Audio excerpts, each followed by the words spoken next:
बोकारो के चास में एक तरफ फर्जी तरीके से कागजात बनवाकर अपना जमीन होने का दावा करने और दूसरी तरफ दावा करने वालों को ही फर्जी बताने का मामला संज्ञान में आया है, जिसमें दोनों ओर से भूमाफिया, रंगदारी मांगने जैसे आरोपों को एक दूसरे पर मरते हुए कागजात दिखाकर खुद को सही साबित करने में लगे हैं।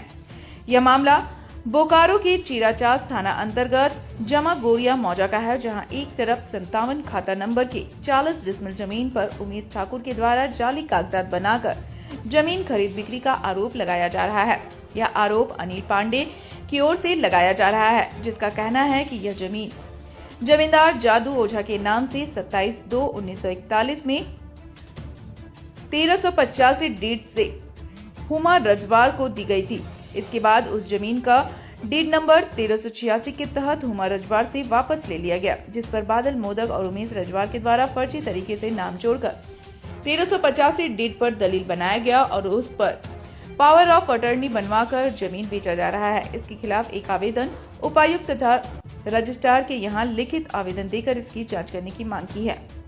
ये जो मामला एक चल रहा है जमीन विवाद का, और आप रैयत हैं, क्या है, किस तरह का ये जमीन है, कहाँ पे है? देखिए, ये जो है खतियानी संपत्ति है। 57 खाता का ज़मीन जो है हम लोगों, हमारे पूरा परिवार वाले जो है श्री विजय मित्तल जी के नाम पर जो है पावर ऑफ अटर्नी दिया गया था। 57 खाता का ज़मीन है जिसमें विभिन्न प्लॉट है। उसी में जो है उमेश ठाकुर, गौरीशंकर ओझा और रविराज और कौन कौन लोग जो हैं, ये लोग जो है ज़मीन को फर्जी कागज़ बना करके इन लोगों ने केवला डीड बना दिया है। उसी में हम लोग कार्रवाई करने के लिए जब यहाँ रजिस्ट्री जब ऑफिस 24/3 को जब आए तो उमेश ठाकुर आकर के हमारे साथ जो लोग आए थे उनके साथ जो है बदतमीजी किया गया, धमकी दिया गया, खुद हमारे ऊपर धमकी दिया गया कि जो है तुम जो है निमिया घाट से यहाँ बोकारो आओगे ज़मीन पर तो तुमको कटवा देंगे, तुमको जान से मरवा देंगे। हम कभी निमिया घाट से आते हैं, धनबाद से आते हैं, अपने ज़मीन पर काम करने आते हैं, तो वो उमेश ठाकुर तरह तरह का वो धमकी हमको 17 तारीख को भी दिया। यहाँ पे जो है हम ऐसे ये श्रीमान जो है रजिस्ट्रार साहब के यहाँ भी हमने कंप्लेन दे दिया है, वो कार्रवाई वहाँ कर रहे हैं। मामला 1941 का है। मामला 1941 को नहीं है। जादू ओझा जब जमींदारी जब चल रही थी तो 1941 में घुमा रजवार के नाम से 1385 नंबर का जोत पट्टा, उस समय तो जमींदारी पट्टा था, वो जोत पट्टा दिया गया था। इसके बाद जो है फिर जमींदार को पुनः घुमा रजवार जो है वो डीड नंबर 1386 के तहत उनको जमींदार को लौटाया गया। लेकिन उमेश ठाकुर, बादल मोदक, ये लोग जो है 1385 दलील को, उसमें बादल मोदक को ज़बरदस्ती लोग जो है फर्जी कागज़ बना करके उसमें नाम जोड़ते हुए और जोड़ करके उनसे पावर लिया, फिर दलील बनाया गया। जबकि हमारे पास 1385 जो दादाजी पितामह जो है श्री जादू ओझा जो हम लोग के पितामह हुए, वो जो जोत पटा दिए थे वो हमारे घर में डॉक्यूमेंट, ओरिजिनल डॉक्यूमेंट पड़ा हुआ है, जो हम श्रीमान रजिस्ट्रार साहब को भी हमने ये कॉपी हमने दिया है, हमने उनको दिखाया है कि सर इसको जांच किया जाए। लेकिन उमेश ठाकुर अभी आप लोग के ऊपर दबाव बना रहा है कि आप लोग उसके ज़मीन पे जबरन कब्जा कर रहे हैं। ये तो जांच का विषय है कि उमेश ठाकुर का खतियानी संपत्ति है कि हम लोगों की खतियानी संपत्ति है, ये तो जांच का विषय है सर। इस पर जांच किया जाए। हम तो लिखे हैं रजिस्ट्रार साहब को, हमने चिट्ठी हम उनको आवेदन जा करके दिया है कि सर इसको सही गलत को जांच करते हुए निर्णय लिया जाए और ऐसे लोगों पर कार्रवाई किया जाए। फर्जी डीड बना था, उसमें किन लोगों संक्षिप्त पाए जाते हैं? फर्जी जो डीड बना है उसमें वही लोग जो ज़मीन जो बेचे हैं वही लोग हैं। उमेश ठाकुर है, उसमें तो हम पढ़े हैं कि केवला डीड जो बना है उसमें उमेश ठाकुर, गौरीशंकर ओझा, रविराज और एक कोई नाम याद नहीं आ रहा है। ये मेरे पास उसकी कॉपी है, डीड की कॉपी है हमारे पास। और जो है माननीय उपायुक्त को भी हमने वो चिट्ठी हमने लिखी है और इस पर जो है हम आग्रह किए हैं कि इस पर कार्रवाई किया जाए। जब हम इस कार्रवाई के लिए जब आगे बढ़े तो उमेश ठाकुर हमको धमकी दे रहा है। क्या ये मानते हैं कि अधिकारी का भी इसमें संक्षिप्त? इसमें ब्लॉक का स्तर में अगर हम बोलते हैं तो आखिर कर्मचारी साहब को भी हमने फ़ोन किया था, उनको बात किया था कि आखिर ये बादल मोदक के नाम पर आप कैसे इसको ऑनलाइन कर दिए। तो बात करने के क्रम में कर्मचारी साहब तो खुद जो है मनोज पाल वो खुद बोल रहे हैं कि जो है हमको खुद नहीं पता है जी कैसे हुआ। यहाँ तो कर्मचारी स्टाफ को, सरकारी स्टाफ को भी ये बात समझ में नहीं आ रहा है, वो लोग भी डिनाई करते रहे कि ऑनलाइन कैसे हुआ हम लोग को खुद नहीं मालूम है। तो ये तो जो है घोटाला, ये तो स्कैम, ये तो हमारे ज़मीन पर तो बहुत बड़ा स्कैम किया गया है। लोग बोलता है, आप उमेश ठाकुर बोलता है आपका यहाँ क्या है नहीं है, बहुत तरह का बात को धमकी देता है। अधिकारी का भी इसमें संलिप्त है, ऐसा तो प्रतीत तो होता है। प्रथम दृष्टया में तो ये तो प्रतीत होता ही है कि जाली पेपर पर जब ऑनलाइन हो जा रहा है और केवाला हो जा रहा है तो ये तो बाहर कोई आम आदमी का तो बात है नहीं, ये तो विभागीय बात है। हम लोग का खतियानी संपत्ति है। अब हमारे जो है सारा जो डॉक्यूमेंट है ज़मीन की संपत्ति का जो रिकॉर्ड है हमारे सरकार में है, सरकार का बुक में है। अब वहाँ से कोई अगर खेल करके हमारे ज़मीन को अगर फर्जी कागज़ बना करके बेच दिया जा रहा है तो ये तो बहुत बड़ा स्कैम है। ये इस पर तो जांच होना चाहिए और उचित कार्रवाई करना चाहिए। जब हम जांच में अपना संपत्ति को बचाने के लिए जब आगे आ रहे हैं तो ये भू माफिया लोग जो है हमको जान से मारने का धमकी दे रहा है। ये लोग कि आप आइएगा, जमीन पर आई तो कटवा देंगे, गोली मरवा देंगे, तरह तरह का धमकी दिया जा रहा है। क्या नाम होगी आपका? अनिल पांडे। वहीं उनके सहयोगी दीपक कुमार ने भी कागजातों को आधार मानकर उमेश ठाकुर के ऊपर जाली कागजात बनवाकर जमीन बेचने का आरोप लगाया है, जिस पर सरकारी महकमे के ऊपर सवाल उठाते हुए कहा, जब 27/2/1941 को जादू ओझा ने हुमा रजवार को जमीन दी थी जिसकी डीड नंबर 1385 है, जिसे सेम डे में वापस ले लिया गया और ठीक 3 महीने बाद 15/5/1941 की तारीख को 1385 का जाली डीड कैसे बना लिया। यह कहीं न कहीं विभागीय स्तर से भी बहुत बड़ी चूक हुई है या पूरी तरह लापरवाही की गई है। वहीं दीपक कुमार ने उमेश ठाकुर के ऊपर भूमाफिया और रंगदारी जैसे आरोप भी लगाए हैं। ये मामला 1941 से ही चल रहा है। जादू ओझा का ये ज़मीन है। जादू ओझा ने 1385 डीड से 27/2/41 को धूमा रजवार को ज़मीन बिक्री कर किया। फिर पुनः उसी दिन 27/2/41 को ही धूमा रजवार से फिर ज़मीन वापस ले लिया। उमेश ठाकुर जो भूमाफिया हैं उसमें हमारा भी नाम सम्मिलित कर रहे हैं, चूँकि हम इनके साथ विजय मित्तल जी के साथ पेपर जांच में लगे हुए हैं। उसी के चलते ही हमको भी इसमें शामिल रहे हैं कि हमको फ़ोन किया, हमसे रंगबाजी मांगा, ये वो, ठीक है ना। तो वास्तविक बात ये है कि डीड जो है 1385 27/2/41 को बना, सेम डे वापस हो गया। उसके बाद में उमेश ठाकुर ने जाली डीड बनाया 15/5/1941 के डेट में, ठीक है। तो ये बताया जाए कि जब 27/2/41 को ही 1385 डीड नंबर पड़ा तो 3 महीना बाद फिर 1385 डीड कहाँ से पड़ेगा। इस संबंध में रजिस्ट्रार साहब से हम लोग मुलाकात किए, कल मुलाकात कर रहे थे। तभी तक उमेश ठाकुर भूमाफिया अपने 4 बाउंसर लेकर के आया और हमको देखा और सीसीटीवी फुटेज में रजिस्ट्री ऑफिस में दर्ज भी होगा। प्रशासन से यही मांग है कि सीसीटीवी फुटेज को खंगाले, ठीक है। और इसके जाली डीड के लिए आश्वासन दिए हैं रजिस्ट्रार साहब कि हम इस पर कार्रवाई कर रहे हैं, जो कार्रवाई करने का भरोसा दिए हैं। वो 40 डिसमिल ज़मीन है और 4-5 आदमी को वो बिक्री कर दिया है, ठग लिया है। और इसी से आग बबूला हो करके कि उसका पर्दाफाश नहीं हो जाए, इसके लिए हम लोग पर झूठा आरोप लगा रहा है। इसीलिए न्याय से प्रशासन गलती की, जो जमींदार है वो गलती नहीं, जमींदार का गलती नहीं है। उमेश ठाकुर भूमाफिया है, उल्टा सीधा कागज बनाया है और जांच का विषय है। दूध का दूध, पानी का पानी होगा। कहीं न कहीं रजिस्ट्रार के यहाँ भी मिस्टेक है। हाँ, रजिस्ट्रार के साहब के यहाँ भी मिस्टेक है। और मिस्टेक ये डिडाइटर का कहिए कि उसने डीड मिलान नहीं किया, फर्जी डीड को देखते हुए अथी कर दिया। इसमें सीओ साहब के यहाँ से भी कुछ गलतियाँ हैं कि डीड को मिलाया नहीं गया और उसको मोटेशन कर दिया गया। कहीं अधिकारी का मिलीभगत के कारण ये ऐसा हुआ है। कहाँ की जमीन है ये जमगढ़िया मौजा का ज़मीन है। खाता 57 की ज़मीन है। वही उल्टा फिरा करके वही भूमाफिया और दूसरे को भूमाफिया साबित कर रहा है। रंगबाजी मांगने का उमेश ठाकुर अति कर रहा है और अपने आप को समाज सेवी बता रहा है। उससे बड़ा भूमाफिया इस बोकारो में नहीं मिलेगा। क्या नाम होगी आपका? मेरा नाम दीपक कुमार हुआ। इधर इस मामले पर उमेश ठाकुर की तरफ से भी खुद को सही साबित करने का दावा किया जा रहा है और सभी कागजातों को आधार बनाकर अपनी जमीन बता रहे हैं। उमेश ठाकुर का साफ साफ कहना है कि अगर यह जमीन उनकी है जिस पर अनिल पांडे दावा कर रहे हैं, अगर उसकी कागजात सही है तो पोजीशन कराकर जमीन पर कब्जा करें।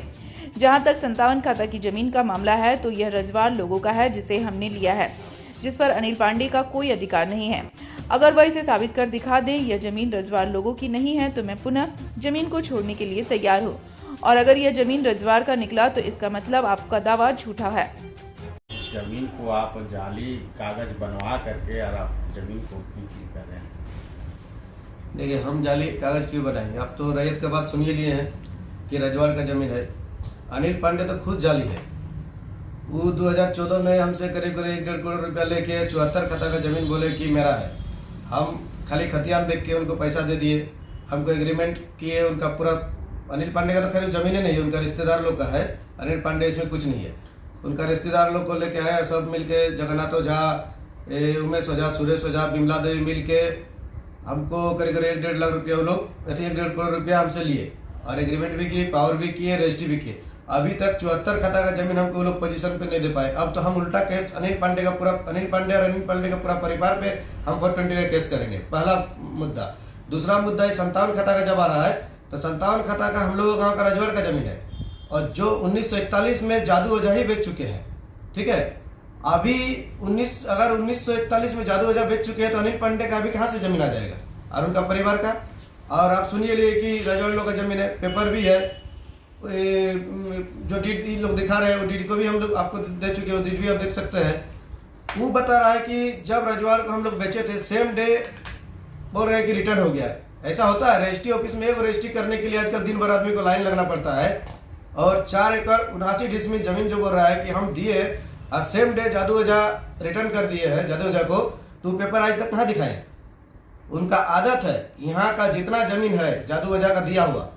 जादू ओझा तो 1941 में सब जमीन बेच के यहाँ से चल दिए। यहाँ जादू ओझा का 1 डिसमिल भी जमीन बचा हुआ है, ना घर द्वार है, ना जादू ओझा का कोई फैमिली यहाँ रहता है, कोई आदमी यहाँ नहीं रहता, सब इधर उधर छितरा गया है। तो 2014 में आप रजवाड़ से जमीन लिए? हाँ, 2014 में हम लिए। क्या डीड नंबर था? डीड नंबर 185 है। तो 185 तो उसका पहला ही डीड नंबर था। यही डीड नंबर से हम रजवाड़, हाँ ऐसी ही है।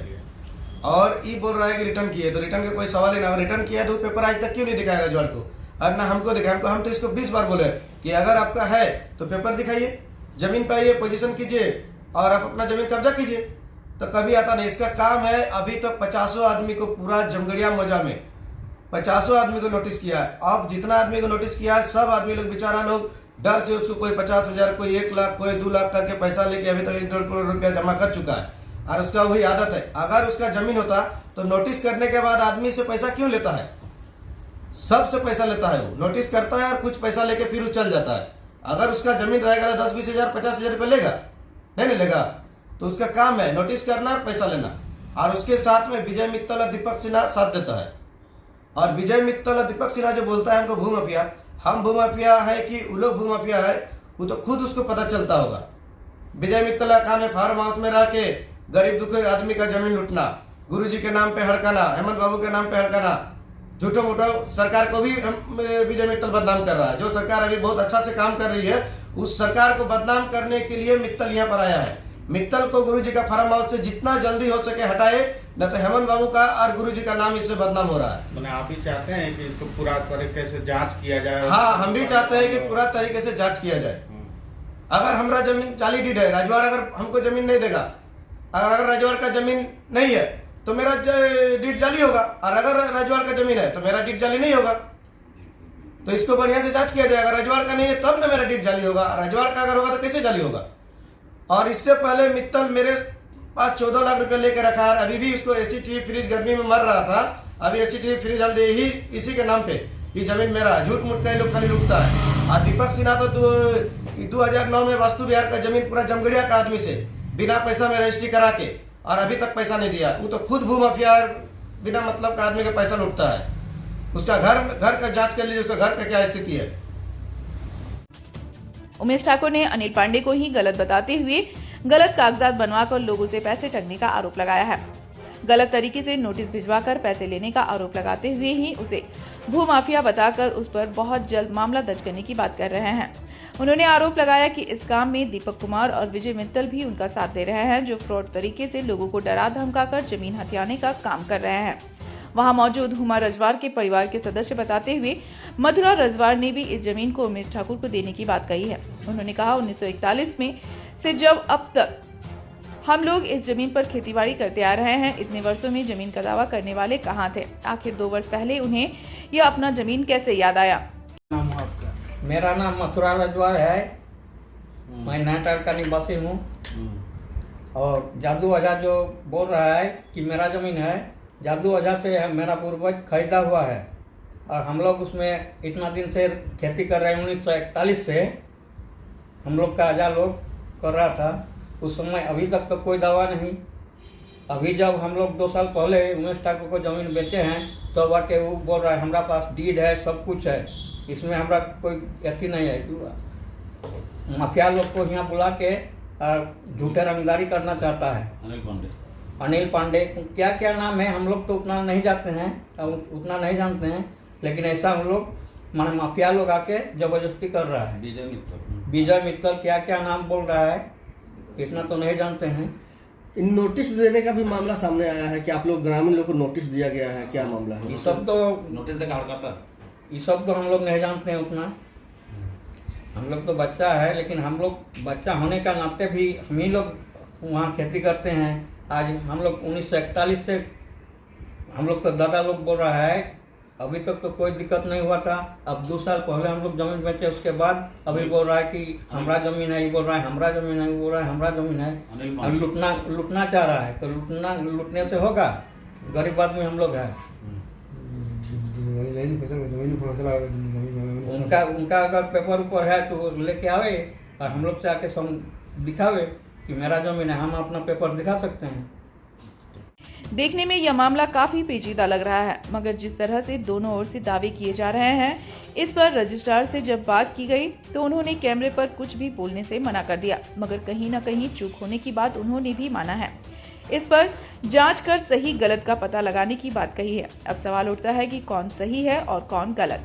ये दोनों कागजात विभागीय स्तर से ही बनाए गए हैं, तो क्या विभाग इस पर सख्त होगा और गलत तरीके से कागजात बनाने वाले सरकार के नुमाइंदे और बनवाने वाले जालसाज के ऊपर कार्रवाई होगी? यह जांच के बाद पता चलेगा।